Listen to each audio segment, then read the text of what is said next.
السلام علیکم ورحمۃ اللہ وبرکاتہ۔ میرے پیارے بہنوں اور بھائیوں، امید ہے آپ سے ایمان کی بہترین حالتوں میں ہوں گی۔ آج ہم نماز سیریز کے 8 ڈے میں رکوع کے بارے میں بات کرنے لگے ہیں۔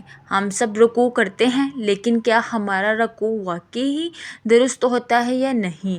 کیا ہمیں معلوم ہے کہ رکوع میں کون سی چیزیں فرض ہیں اور کون سی سنت؟ تو چلے آئیے ہم دیکھتے ہیں آج کی ویڈیو میں۔ آج کی ویڈیو آخر تک لازمی دیکھیں، کیونکہ آج کے بعد آپ کا رکوع صرف جھکنا نہیں بلکہ عبادت بن جائے گا انشاءاللہ عز و جل۔ آخر رکوع ہے کیا؟ رکوع نماز کا وہ رکن ہے جس میں بندہ اللہ کے سامنے جھک جاتا ہے۔ اللہ تعالیٰ فرماتے ہیں، اے ایمان والو، رکوع کرو اور سجدہ کرو۔ رکوع ہمیں عاجزی سکھاتا ہے کہ اللہ سب سے بڑا ہے اور ہم اس کے بندے ہیں اور ہم اسی کے آگے جھکتے ہیں۔ رکوع کے کتنے فرض ہیں؟ رکوع کے فرض: اتنا جھکنا کہ دونوں ہاتھ گھٹنوں تک پہنچ جائیں، بس یہی رکوع کا فرض ہے۔ لیکن اگر صرف فرض پورا کریں تو سنت چھوڑ دیں تو رکوع میں خشوع یعنی وہ مزہ نہیں ہوگا، وہ سرور نہیں ہوگا جو ہونا چاہیے۔ رکوع کا صحیح طریقہ کیا ہے؟ رکوع میں جاتے وقت اللہ اکبر کہیے، کمر کو بالکل سیدھا کریں، سر نہ بہت اوپر ہو نہ بہت نیچے، ہاتھ گھٹنوں تک مضبوطی سے رکھیں، انگلیاں کھلی رکھنی ہیں اور جسم کمر تختے کی طرح سیدھی یعنی سیدھا ہو، گردن اور کمر ایک جتنی لائن میں ہوں، بالکل سیدھی۔ یہ ہے نبی کریم صلی اللہ علیہ وسلم کا رکوع کرنے کا طریقہ۔ تو ہمیں بھی چاہیے کہ ہم اس طرح رکوع کریں کہ ہم اللہ کے سامنے ایسے جھکیں اور اس عاجزی کو اللہ تعالیٰ اپنی بارگاہ اقدس میں قبول فرمائے۔ رکوع میں کیا پڑھنا چاہیے اور کتنی بار پڑھنا چاہیے؟ کم از کم سبحان ربی العظیم، سبحان ربی العظیم، سبحان ربی العظیم 3 مرتبہ پڑھنا چاہیے۔ اس کا مطلب اپنے ذہن میں رکھیں، میرا رب بہت عظمت والا ہے۔ زیادہ پڑھنا افضل اگر وقت اور توجہ ہو تو۔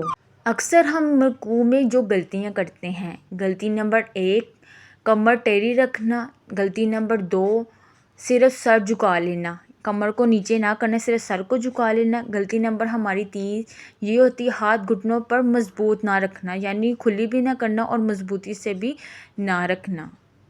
غلطی نمبر 4، جلدی رکوع سے ہاتھ اٹھا لینا، یعنی جلدی سے رکوع میں ہاتھ اٹھا لینا۔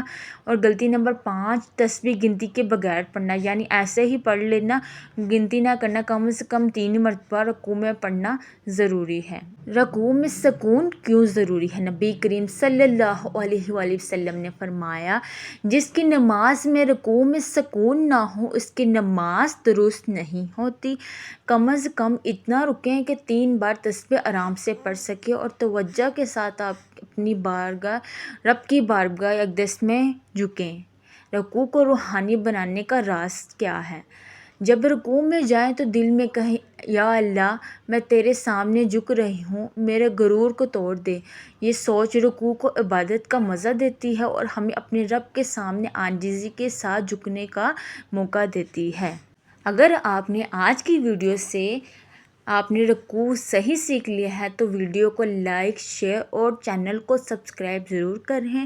اچھی بات بتانا بھی صدقہ جاریہ ہے، اور اپنے علم میں اضافہ کریں اور اس نیکی میں سب کو شامل کریں تاکہ اللہ تعالیٰ ہماری دنیا آخرت دونوں میں ہم لوگوں کو کامیابی عطا فرمائے۔ انشاءاللہ عز و جل ہم 9 ڈے میں سیکھیں گے قوما، رکوع کے بعد کھڑا ہونا۔ اللہ ہمیں صحیح رکوع کرنے والا بنا دے اور عاجزی کے ساتھ اپنے رب کے سامنے جھکنے کی توفیق عطا فرمائے، آمین ثم آمین۔ ہمیں بھی دعاؤں میں یاد رکھیے گا اور چینل کو سبسکرائب ضرور کریں اور ویڈیو کو آخر تک لازمی دیکھیں۔